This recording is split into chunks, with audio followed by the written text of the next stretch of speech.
The town of Snow Peak was a place where tranquility dressed itself in rustic charm. It was frozen not only in the sense of its wintry temperatures but also in time.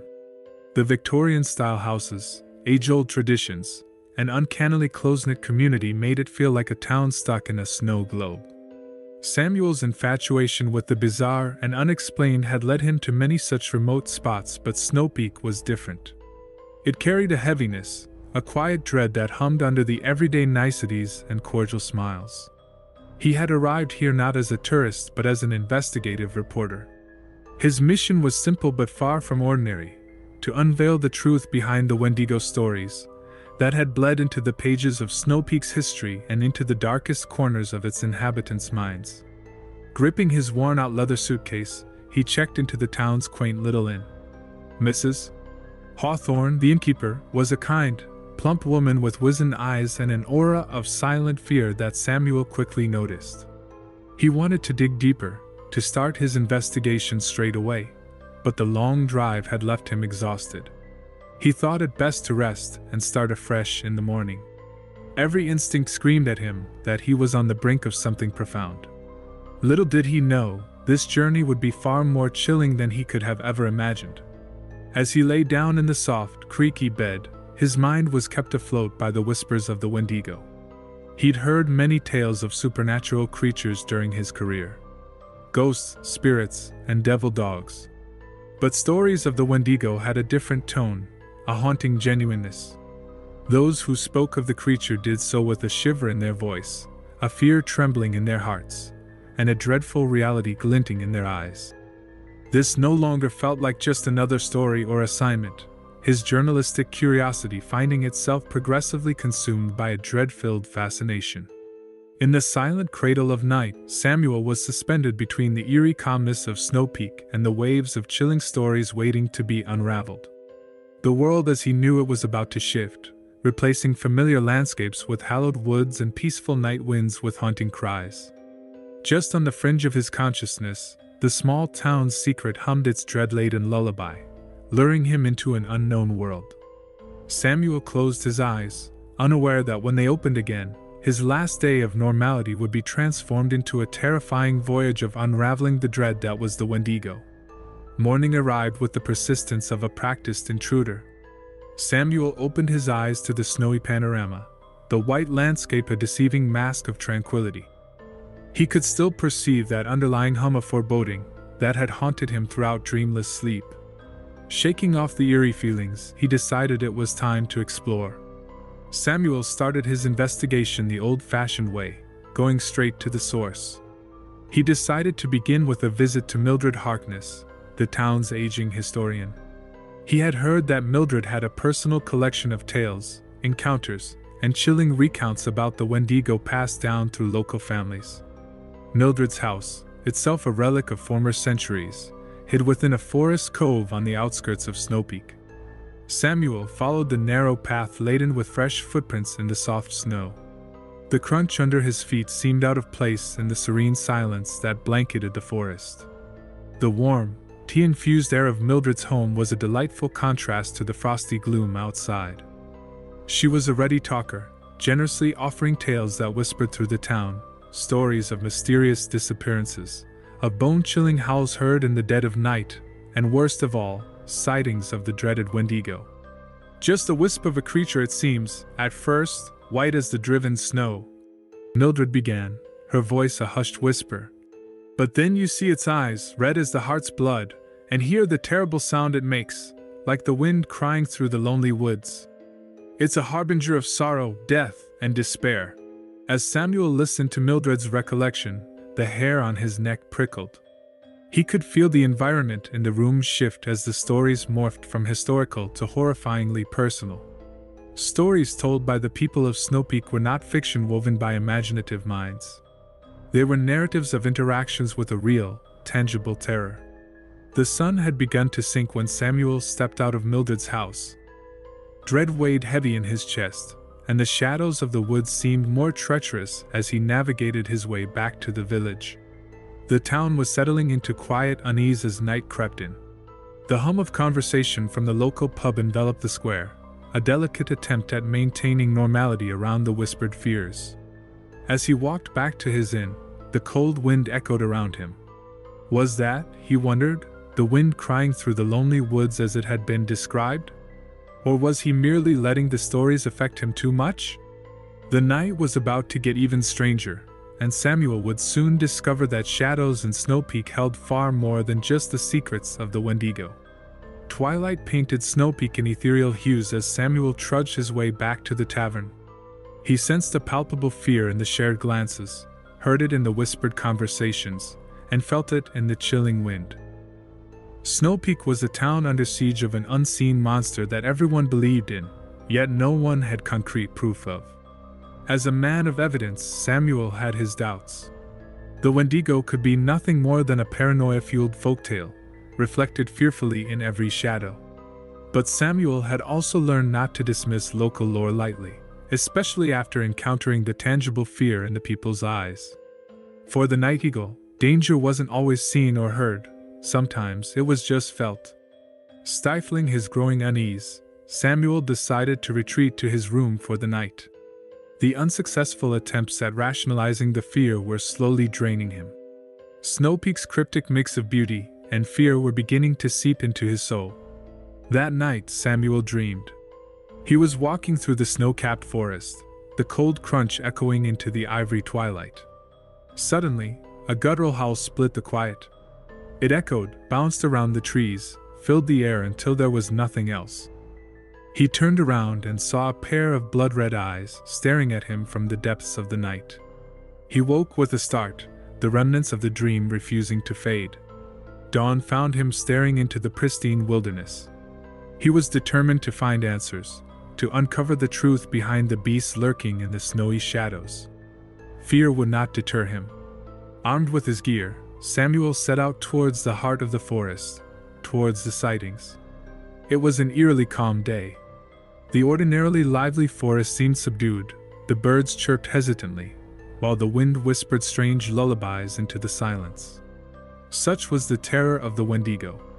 After hours of fruitless exploration, Samuel found a frozen creek. An eerie sense of familiarity washed over him as he looked around. This was the place from his dream. The same icy creek, the snow-laden trees, it was an eerily perfect resemblance. His surroundings echoed with the remnants of the dread from his sleep. On an instinctual whim, he followed the creek deeper into the densely wooded area, oblivious to the fact that he was walking into the belly of the beast. Thus, Chapter 3 ended, leaving Samuel precariously perched on the edge of chilly terror, ready to plunge into the abyss of the unknown. Little did he know, he was about to come face to face with the embodiment of Snow Peak's deepest nightmare. Samuel ventured deeper into the heart of the frost-encrusted wilderness. His breath billowed out in plumes as his eyes scanned the foreboding landscape for signs of the Wendigo. The forest, once vibrant and familiar, felt alien and bristling with terror. Hours turned into an eternity as Samuel's footsteps echoed through the dense forest, his tracks the only sign of life in this winter wasteland.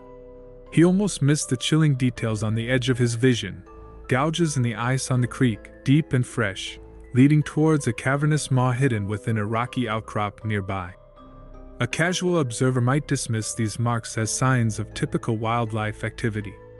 But Samuel, with his finely tuned tracker's instinct, knew better. Something large and undoubtedly terrifying had trekked this path. With an air of intense concentration, he crept towards the cavern, each step leaving deep impressions in the snow. The soft whispering of the wind sent shivers down his spine, carrying thin, obscure echoes that sounded like chanting. His hand found the comfort of the weapon by his side, the cold steel a reassuring presence in this world of ice and shadows. As he neared, the cavern opening yawned wider, swallowing the meager light from the dying sun. Far inside the hollow, two red embers flared to life, burning like the heart of a flame in the marrow-chilling gloom. Every instinct screamed at Samuel to flee, but instead, he held his ground, staring into the fiery eyes of the Wendigo. It towered over Samuel, a twisted fusion of man and beast, cloaked in darkness and fear. Its grotesque form was terrifying to behold. In its bloodshot eyes, he saw an eternity of hunger, pain, and rage. It was both a living creature and a monstrous representation of the town's deepest fears. A chill enveloped his soul, but even then, the night eagle was no ordinary man. With his nerves of steel, he pressed on, determined to face his town's nightmare. He wasn't sure of the outcome, but he was resolved to meet it head-on. More than a mere mortal now, Samuel had become the embodiment of mankind's indomitable spirit, standing tall against the embodiment of its darkest fears. If Snow Peak was to become a beacon of hope once more, Samuel was to be its guiding light. And so ended the 4th chapter. Samuel, the unstoppable force, standing against the Wendigo, the immovable object. A showdown was imminent, the outcome uncertain. Facing the Wendigo, Samuel's heart pounded in his chest like war drums echoing through the cavern. The beast's grotesque form towered over him, casting a monstrous silhouette on the cave walls. Its eyes glowed like fiery coals, a stark contrast to the frigid cold seeping into their bones. Suddenly, the Wendigo howled, a thunderous cry that reverberated within their cloistered battleground. Its sound was an eerie symphony of pain and rage, shaking the snow-ridden forest to its core. Samuel stood unflinching, the weight of his town's survival hanging above him like Damocles' sword. With a swift motion, Samuel brought forth the ancient relic, a steel-bladed spear said to have been blessed by the elders of his tribe. The weapon seemed a mere toothpick compared to the behemoth fronting him, yet he grasped it with unshaken resolve. A moment of silence passed between man and beast before, like a breaking dam, the Wendigo lunged. Displaying shocking agility for its large size, the creature attacked with terrifying speed and ferocity. But Samuel was quicker. Guided by years of training and instinct, he maneuvered, keeping a razor-thin line between life and death. Restless shadows danced on the cave walls as their ferocious dance waged on. At times, Samuel seemed almost a ghost, shifting and dodging the Wendigo's attacks with uncanny precision. Each parry, each riposte brought him closer to his foe, looking for a gap, a moment of vulnerability. The beast seemed unstoppable, its attacks relentless.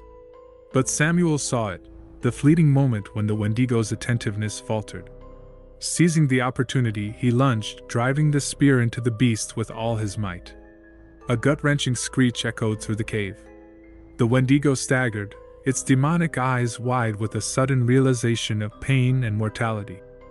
With newfound determination, Samuel pushed on, driving the creature deeper into the cavern where it collapsed under its own weight.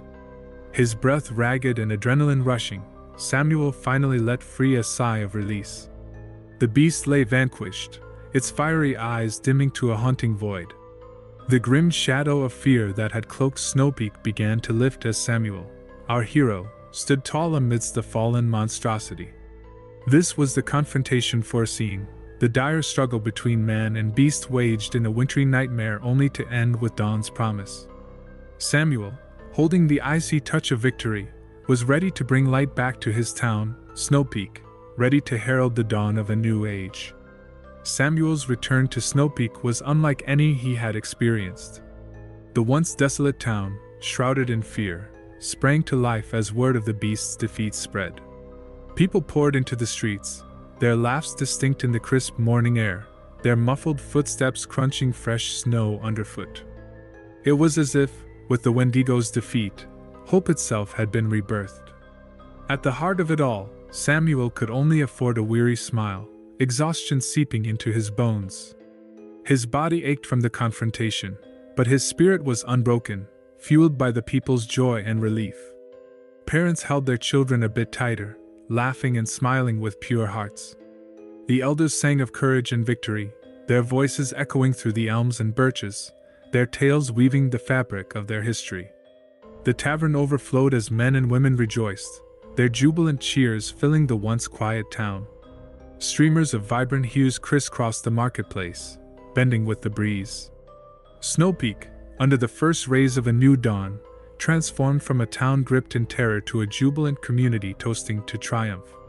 As the night gave way to a brilliant winter morning, Samuel reached his home, the same humble abode where the journey had begun what now felt like ages ago. The sight of it filled him with a sense of tranquility that he had almost forgotten. Eleanor, his beloved wife, shielded their son Henry's eyes as they hurriedly ran towards Samuel. Their joyful laughter filled the vacant spaces in his heart, overwhelming him with relief and happiness. An understanding glance between Samuel and Eleanor spoke volumes of the unspoken fears and desperate hopes they had harbored in his absence. Their shared gaze was a silent affirming him of survival, resilience, and unyielding love. As he held his wife and son close, Samuel looked over Snow Peak from his vantage. The town, reborn from the ashes, radiated life and warmth, an enchanting painting crafted by courage and unity. The sunlight kissed the snow-capped roofs, and Samuel knew this was not the end but the dawn of a new era. He had done more than slay a monster. He had rekindled the spirit of Snow Peak, nurturing a flame that would resist the cruel winter winds. He had brought a dawn not only in terms of the new day but a fresh, meaningful era in the lives of the people. After all, it was not the sun's glow but his townspeople's rekindled hope that truly marked a new dawn. And this dawn, they would face together, a stronger, united Snow Peak, ready to embrace whatever lay across the horizon. With the dawn of a new day came a flurry of activity. Snow Peak was rebuilding and, more importantly, healing. There was a remarkable unity among the townsfolk, all contributing their skills in repairing, sharing meals, and taking care of each other. Samuel found himself carrying more than just the laurels of his victory. He bore the weight of his people's expectations and faith. He threw himself headlong into the work, helping with the reconstruction, teaching swordplay to the younger ones, and offering comfort and counseling to the townsfolk still gripped by terrible nightmares of the beast. Meanwhile, Eleanor, having emerged as a beacon of resilience during the crisis, coordinated efforts to replenish the town's supplies. She organized hunting parties, managed the distribution of essential goods, and offered her wisdom to those who sought it. A silent strength emanated from her, subtly filling the spaces Samuel couldn't reach. Henry, who had until recently been a mere spectator to the harsh realities his family faced, was now eager to contribute. He accompanied the hunting parties, showing his surprising aptitude as a tracker. His infectious enthusiasm and resilience lifted the spirits of not only his parents, but the entire community, serving as a living testament to the unity and strength of Snow Peak. Firelit nights shifted from terrible dread to tales of valor and laughs shared. Children ran freely, chasing after each other in the glistening snow, their innocent laughter becoming the heart of Snow Peak. Love, community, and fellowship, values once overshadowed by fear, were now spun together, strengthening the town's spirit and establishing the bonds Snow Peak had unknowingly waited for. And just as Snow Peak was healing, so too were the scars of the monster's reign beginning to fade on the land itself. The forest seemed less foreboding, the mountain air less biting, and the river louder, as if nature itself was giving a sigh of relief. It was more than just physical rebuilding, it was the resurgence of belief, of community, and above all, a collective hope. Samuel, Eleanor, and Henry weren't merely reconstructing their physical space in Snow Peak. They were building an unseen fortress of trust, love, and unity. From dawn till dusk, their every action seemed to whisper, "We are stronger together." In the end, the beast didn't just lead Samuel on a fateful journey. It provoked a transformation, a shift from a mere settlement of survivors to a fortified haven of warriors. And from the heart of this change emerged the unscathed spirit of Snow Peak, a testimony to resilience and unity. As the days turned into weeks, and weeks into months, the restoration of Snow Peak continued at an impressive pace. Soon enough the scars of the horrific past faded into near non-existence. The silent, reverent town gleamed like a polished gem amidst the eternal snow, a beacon against the white wilderness. Not content to merely rebuild what was lost, the people of Snow Peak created seemingly boundless improvements. Their buildings were sturdier, their paths clearer, and their fields more fertile, rendering the town more astonishing than it had ever been. Throughout this, the indefatigable trio, Samuel, Eleanor, and Henry, championed every change. Their unyielding, indomitable spirit anchored the community through every hardship, ensuring that the memories of the painful past were tempered by the promise of a more hopeful future. Yet, as villagers rebuilt their lives, they also found ample time for joy. The previously silent evenings now echoed with lively music and mirthful laughter, as those who had sequestered themselves away due to fear now gathered in the town square to share stories and warmth. Through these simple, loving interactions, the sense that they were not alone, that they were a part of something greater, internationalized into each villager. One frosty morning, Samuel announced his desire to ascend a nearby mountain, a symbol of the beast's reign. The mere mention of the climb churned whispers of apprehension among the townsfolk, who were just now shaking off the shadows of the past. To them, Samuel explained, "This is not merely a climb. It's letting go of the fear we've clung to for so long. It's staking our claim on this land. It's telling ourselves that we won't be chased away or cowed down, not by monsters, not by the harshest of winters, because we're Snow Peak, and we endure." His words ignited a spark within the people, and several brave souls stepped forward, volunteering to accompany him. In the following days, they trained together, becoming more than just neighbors or friends. They had walked through a shared hardship and emerged as family. Each sunrise was a new story, the radiant skies turning their endeavor into an epic tale of courage and determination. Finally, the day of the climb arrived. Armed with nothing more than their determination and gathered knowledge, they stood at the base of the mountain, looking up towards its summit, not with fear but with resolution. It was their mountain to scale, their past to conquer, and their future to claim. The climb was arduous, fraught with difficulties, but they were prepared, their spirits unyielding. Every loose stone, every slick ridge, became a test they met with steadfast determination.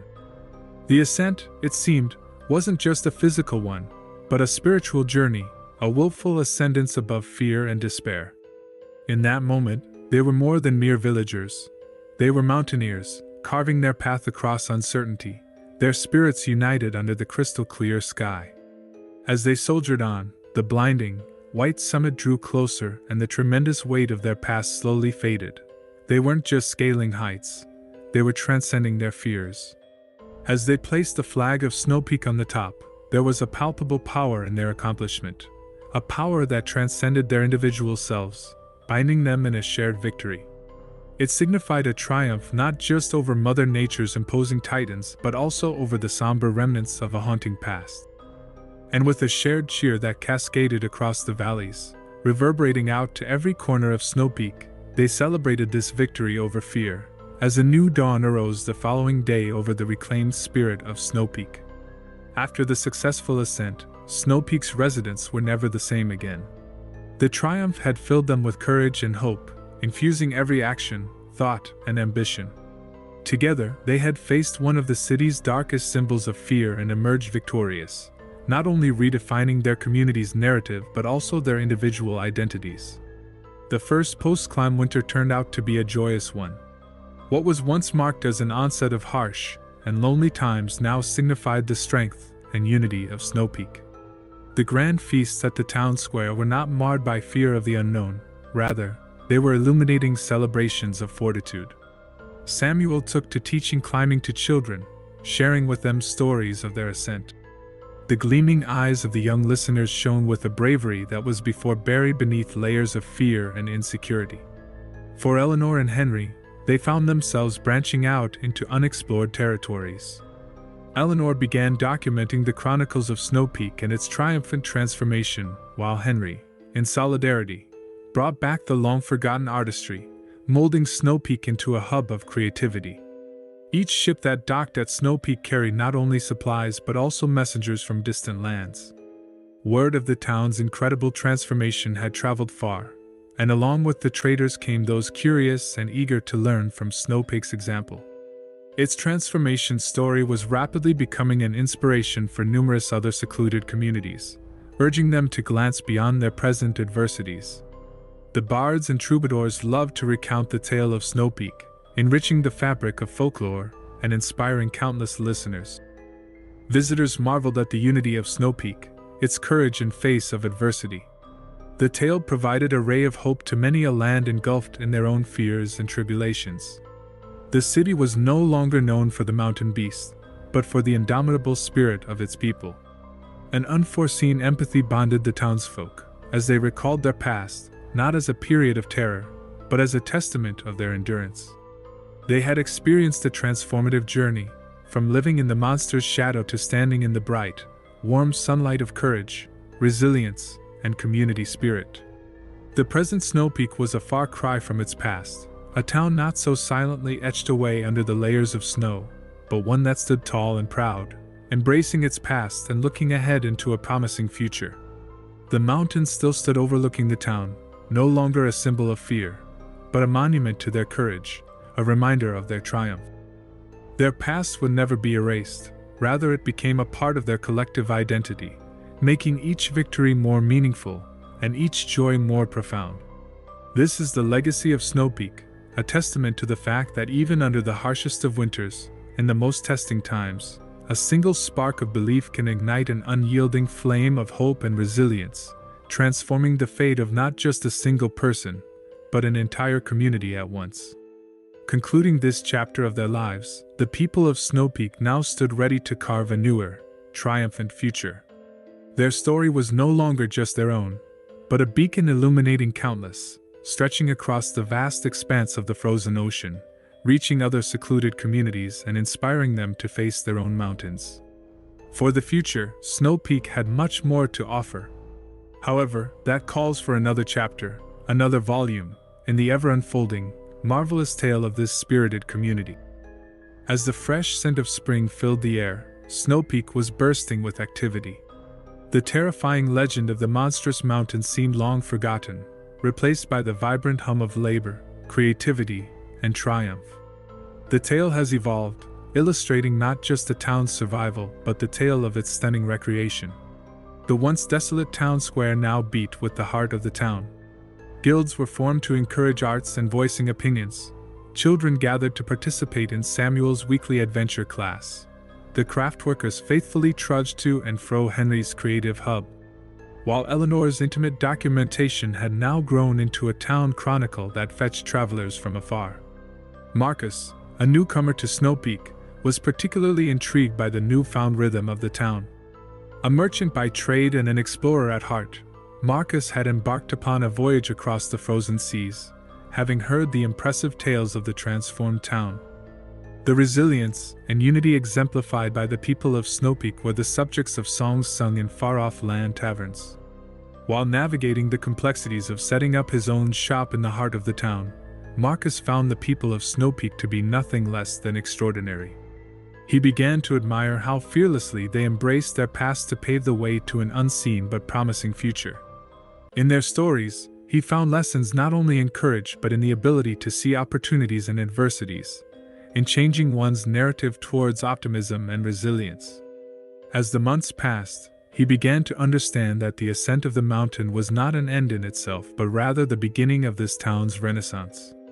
It had stirred a deep, restless desire within each of its inhabitants to not just live but to truly thrive.